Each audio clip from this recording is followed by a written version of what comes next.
قاسمی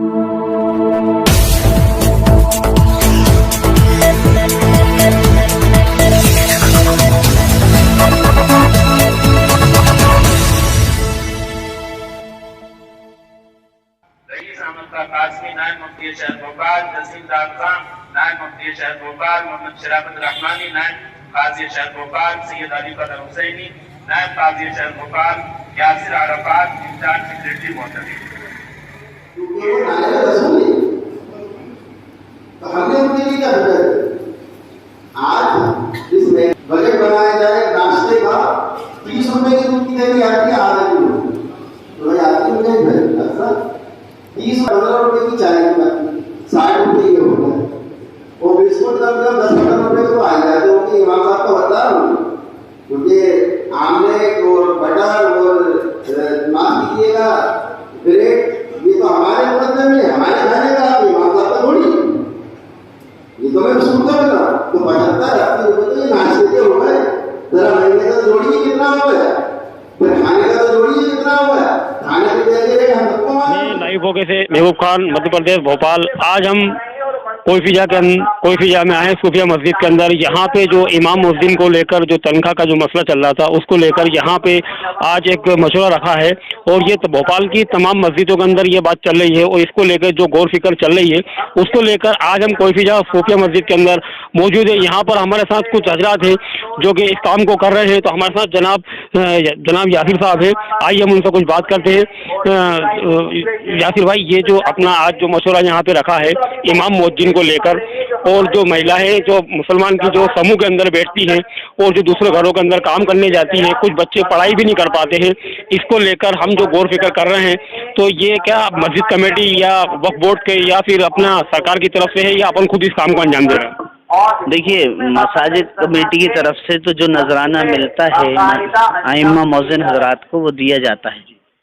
اس کے علاوہ ایک آمدنی جو ہے مساجد کی، جو انتظامیہ کمیٹیوں کو چندہ ملتا ہے مسجد کے لیے، جو چندہ آتا ہے اس میں سے 7% چندہ نگرانی مدھیہ پردیش وقف بورڈ لیتا ہے، 93% چندہ جو ہوتا ہے انتظامیہ کمیٹیاں استعمال کرتی ہیں۔ میرا اس میں یہی کہنا ہے، پہلے بھی میں کہہ چکا ہوں، آج بھی یہی کہتا ہوں کہ ہم اس بارے میں سنجیدگی سے سوچیں کہ امام مؤذن حضرات جو ہیں ان کی دیکھ ریکھ کے لیے ہم کوشش کریں، ان کی ضروریات پوری کرنے کے لیے ہم ایک فنڈ کریٹ کریں۔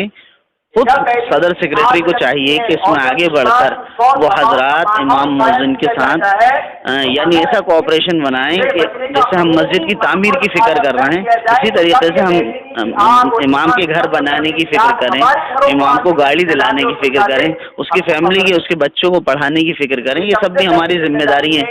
اس کے راشن پانی کی ہمیں فکر ہونا چاہیے۔ تو یہ ہمارے بڑا مرتبہ ہے امام مؤذن حضرات کا، اس بارے میں ہم سب کو سنجیدگی سے، چھیٹا کشی کرنا آسان ہوتی ہے، کسی کے بارے میں کچھ کہنا آسان ہوتا ہے کہ یوں ہونا چاہیے، یوں نہیں ہونا چاہیے، لیکن جب فیلڈ پر ہم آتے ہیں کام کرنے تو فلور ورک کی ضرورت ہوتی ہے، ڈاؤن ٹو ارتھ ہو کر کام کرنے کی ضرورت ہے۔ ہم بہت ساری اسکیمیں آن پیپرز بن جاتی ہیں لیکن اس کا حل نہیں نکلتا۔ تو یہ بات بھی صحیح ہے کہ یہ جو اپنے امام مؤذن کی تنخواہ آج کے اپن دیکھی جائے تو 4,000 5,000 اور 4-5 ہزار میں اپنے امام مؤذن کس طریقے سے اپنا گھر چلا رہے ہیں، وہ ان کے اخراجات کیسے پورا کر رہے ہیں، تو اس میں یہ جو اپن شروعات کر رہے ہیں تو لگ بھگ کتنا ان کا ہو سکتا ہے نظر؟ ابھی 2-3 مہینے پہلے بھی کہا تھا کہ ہم کوشش کر رہے ہیں کہ ہم 25 مساجدیں ایسی کھڑی کر دیں کہ جو مثالی بن جائیں شہر کے اندر۔ جب وہ نظیر بنیں گی، ماڈل بنیں گی تو اور لوگوں کے اندر بھی بیداری آئے گی۔ اسی سلسلے میں ابھی ہم نے پوری بھوپال کی مساجد کا سروے کرایا ہے مساجد کمیٹی کی جانب سے۔ اس میں کافی کچھ مساجد کے بہت اچھے ریزلٹس ہیں اور کافی لوگوں نے بہت اچھے ارادے کیے ہیں۔ جیسے کسی مسجد میں 17,000 روپے بھی امام کو دیے جا رہے ہیں، کسی مسجد میں 15,000 روپے بھی امام صاحب کو دیے جا رہے ہیں، تو اس میں مساجد کمیٹی سے جو نذرانہ ملتا ہے وہ مل کر 20,000 روپے کی ایک وہ سیلری یا 25,000 روپے کی ایک سیلری ان کو مل جاتی ہے، جو میرے حساب سے زیادہ تو نہیں ہے لیکن ضروریات کے پورا کرنے کے لیے پھر بھی ٹھیک ہے۔ तो यासिर भाई जैसे 3 मौजू पे आज यहाँ पे बात रखी गई है, इमाम मुअज्जिन का आपने खुलासा किया, बताया अभी है, बाकी जो 2 मौजू हैं अपने उस पर आप क्या कहना चाहेंगे? देखिए, इस पर जो समूह लोन का मसला है, इस पर काजी साहब ने उलमा इकराम को तय किया है, वो इस मौजू पर रोशनी डाल ही रहे हैं कि इसके नुकसानात क्या हैं, दुनिया में क्या नुकसान है और आखिरत में क्या नुकसान है, इसके लिए बताया जा रहा है। अब आप ऐसी कंडीशन बन जाती हैं, लेकिन देखिए इस तबके के लिए जो हमारा माँ बहनें हैं, जो विडोज हैं, डाइवोर्सीज हैं, जो अपनी ज़रूरियात नहीं है उनका कोई सहारा, इसके लिए भी हमें सोचना पड़ेगा कि जब उनको कोई रोज़गार नहीं मिलता, जब कोई काम नहीं मिलता, तो आसानी हर इंसान को पसंद होती है। अब आसानी के ज़रिए से वो एक लालच में आकर इन सब चीज़ों में मुब्तला होता है। तो ये भी इंतज़ामिया कमेटियों को, मुकामी लोगों को, जैसे सोसाइटीज़ होती हैं, NGOs होते हैं, मुसलमानों के ग्रुप होते हैं, इनको सोचना चाहिए बैठकर कि हम उन माँ बहनों के लिए भी मशवरा करें। या फिर भाई कुछ देखने में ये आया है कि जब ऐसी महिलाओं से बात की जाती है कि आप ये समूह के अंदर मत बैठो, ये पैसा मत लो, तो वहाँ से जवाब ये आता है कि साहब हमारे अखराजात आप पूरे कर दो, हम नहीं लेंगे। तो उसमें आपका बिल्कुल बिल्कुल यही जवाब आता है। उसी के लिए मैं कह रहा हूँ कि आपको एक फंड क्रिएट करना पड़ेगा जो हम बगैर ब्याज के, गैर सूदी निज़ाम के ज़रिए से उनको लोन दे सकें, उनकी ज़रूरियत पूरी कर सकें। आज जैसे अभी एक कार्य खैर ग्रुप बना है, माशाल्लाह, वो कर रहा है इस तरीके का काम। और वो जो लोग लॉकडाउन में अपने रोजी रोज़गार खो चुके, उन्होंने एक टीम बनाई है, माशाल्लाह काफ़ी अच्छे रिजल्ट आए। अभी हमीद मंजिल में भी उन हजरात का जनाब उवैस अरब साहब, उसमें जनाब फरहान अंसारी साहब, अब्दुल ताहिर साहब भी मौजूद थे। उसके अंदर भी वो हर महीने 10 से 15 लोगों को रोजगार देने की कोशिश करते हैं, छोटे छोटे से उनको, मतलब बक़द्र ज़रूरत काम देने की। जिसकी जैसी ज़रूरत और जैसी इस्तेदाद होती है वैसे उनकी मदद की जाती है, लेकिन उसको बगैर सूद के वो रकम वापस करना होती है, तो उसकी ज़रूरत भी पूरा हो जाती है और काम भी चल जाता है। इसी तरीके से ये एक छोटा लेवल है, हमें इस लेवल को खींच के स्ट्रेच करके बढ़ाना है। और कम से कम ऐसा करना है कि पूरे शहर के अंदर ऐसी सोसाइटीज़, ऐसी कोशिशें बने, ऐसे NGOs काम करें जो हर तबके की मदद कर सकें, पूरी इंसानियत की मदद कर सकें। तो यासिर भाई एक आखिरी सवाल था आपसे, अपने इमाम मुअज्जिन की तनख्वाह को लेके, और ये जो अपन पूरी अब मशवरा कर रहे हैं, जो अपन बात चला रहे हैं, पूरी भोपाल की मस्जिदों के अंदर ये बात चल रही है, तो इसको लेकर अपनी मस्जिद कमेटी और वक्फ बोर्ड इसमें काम कर रहा है कि अपन गवर्नमेंट से भी कुछ लेंगे? गवर्नमेंट ऑलरेडी ग्रांट देती है, जिससे 2 कैटेगरीज में इमाम मुअज्जिन हजरात को नजराना दिया जाता है, लेकिन वो भी बहुत कम है। जैसे 5,000 रुपये इमाम साहब को, 4,500 रुपये मुअज्जिन साहब को, एक कैटेगरी है 3,000 रुपये और 2,500 रुपये। अब आप समझ सकते हैं ये कोई तनख्वाह हुई या कोई ये नजराना हुआ? अब इंतजामिया मिलकर उनको 10,000 हो जाता है, किसी को 8,000 होता है। तो हम दोनों तरफ क्रिएट कर रहे हैं, कोशिश कर रहे हैं कि दोनों तरफ इस फंड को इंक्रीज किया जाए और इनकी तनख्वाहें बढ़ाने की पूरी कोशिश की जाए। ये थे हमारे साथ में जनाब यासिर साहब, जिन्होंने हमें इमाम मुअज्जिन की तनख्वाह के बारे में, और भी जो महिलाएं जो समूह के अंदर बैठती हैं, जो कामकाज की महिलाएं काम करने जाती हैं, उनको लेकर आज जो मशवरा हुआ, इसमें काफ़ी सारी बात हमारे सामने आई है।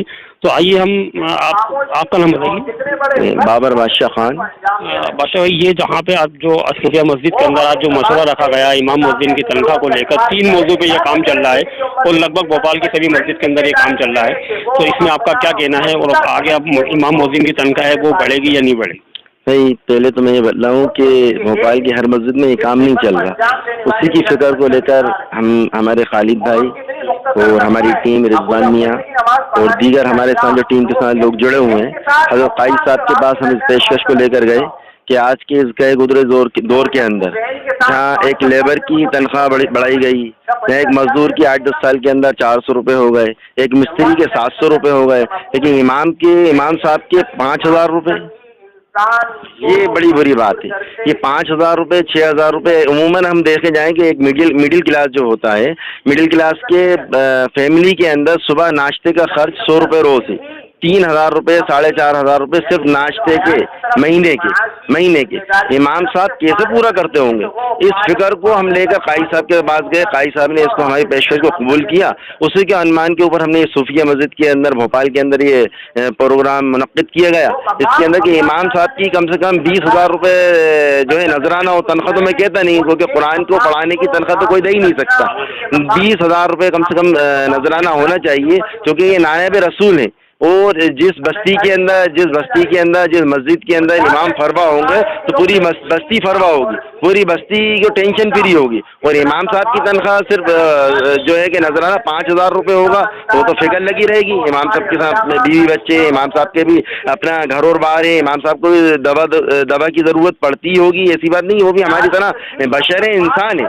तो उसके एतबार से कैसे ये मसला काबू के अंदर आए, तो हमने सारी मस्जिदों के सदर और सेक्रेटरी को जोड़ा था, उनके फिक्र दिलाइए। अब हम उनसे अज़ाइन करवाएंगे अभी कि कौन से सदर कौन से सेक्रेटरी अपनी अपनी मस्जिदों के एतबार से इमाम और मौज़िनों का नजराना बढ़ाएंगे। तो अगला जो अपना मशवरा या किसी मस्जिद में जो प्रोग्राम अगला कहाँ पे रखा? प्रोग्राम होने के बाद ये बात तय होगी। काई साहब से भी हमने फ़ोन पर रब्ता कायम किया है, काई साहब की तबीयत नासाज है, हॉस्पिटल में एडमिट है, आपको भी मालूम होगा, तो हजरत से रब्ता कायम करके हम उसके मौजू अभी तय करेंगे इंशाअल्लाह। और जैसे 3 मौजू पे आज यहाँ पे बात रखी सूफिया मस्जिद के अंदर, तो जो अगला मौजू है वो जो समूह के अंदर जो महिलाएं बैठती हैं उसको लेकर कुछ गाइडलाइन बनाई या कुछ ऐसा तब्दील करिए मोहल्ले के अंदर कि वहाँ पे लोग जाए उनको समझाएं।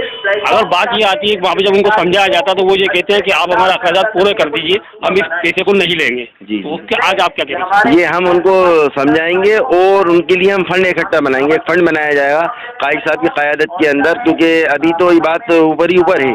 अभी अमली जामा उसको पहनाया जाएगा, 4 दिन के बाद इंशाल्लाह काई साहब की तबीयत जो सुधर जाएगी, काई साहब छुट्टी हो जाएगी, उनके ऊपर हम मौजू पे बात रखेंगे कि किस तरीके से मस्जिदों के एतबार से फंड बनाया जाए, जिस तरीके से दीगर फंड मस्जिदों के अंदर बनाए जाते हैं, मस्जिदों के रख रखाव को बनाया जाता है मस्जिदों का, उसी के एतबार से एक घर हम गोद ले लें, 2 घर हम गोद ले लें, हर मस्जिद अपने अपने एतबार से 1-1 2-2 घर गोद ले ले, ताकि अपनी कौम की आदत भी नहीं बिगड़े। नहीं तो वो दूसरा आ जाएगा साहब हम भी ले रहे हैं, नहीं तो हमें भी आपको, क्योंकि कौम में अक्सर ऐसा होता है इंसान का मिजाज। तीसरा मौजू अपना जो था वो बच्चों की पढ़ाई को लेकर था, उसके लिए आपका कहना है? क्योंकि सबसे पहली जो कुरान की आयत उतरी वो उतरी इक़रा बिस्मि रब्बिकल्लज़ी, अल्लाह के रसूल सल्लल्लाहु अलैहि वसल्लम के ऊपर गारे हिरा के अंदर। और इसके अंदर यही मैसेज अल्लाह पाक ने हमको दिया कि इक़रा के मायने है पढ़ो। तो अल्लाह के रसूल सल्लल्लाहु अलैहि वसल्लम ने कहा, इन हजरात से ये सुना क्या, जब कहा कि ला मुझे नहीं आता, तो जिब्रील अलैहिस्सलाम ने दोनों पैरों को खोला और अल्लाह के रसूल का झंझोड़ा कि इक़रा पढ़ो, मतलब झंझोड़ा गया पढ़ाई के लिए। और दूसरी हदीस ये है कि अल्लाह के रसूल सल्लल्लाहु अलैहि वसल्लम ने कहा कि इल्म हासिल करने के लिए तुम्हें चीन ही क्यों जाना पड़े, तो तुम चीन जाओ इल्म हासिल करने के लिए। तो पढ़ाई और लिखाई की कितनी अहमियत है इस्लाम के अंदर, ये हम समझ ही नहीं पाए। उसी को लेकर इंशाल्लाह हम अलग अलग मस्जिदों के अंदर भी ये बात चला रहे हैं कि पढ़ाई लिखाई के एतबार से कैसे हमारी कौम पढ़े लिखे और देश से देश की तरक्की भी हो, हमारे शहर की तरक्की भी हो और हमारी अपने आप की फैमिली की तरक्की भी हो। शुक्रिया आपका लाइव फोकस से बात करने के लिए। तो ये हमारा आज अब जो बात हमारे सामने आई है, तो किस तरीके से यहाँ पे भोपाल के अंदर इमाम मुअज्जिन की तनख्वाह को लेकर और जो समूह के अंदर जो महिलाएं बैठती हैं उनको लेकर और बच्चों की पढ़ाई को लेकर, ये सारी बातें लाइव फोकस के द्वारा आज हम आपको दिखाए हैं। मैं लाइव फोकस से रिपोर्टर महबूब खान, मध्य प्रदेश, भोपाल।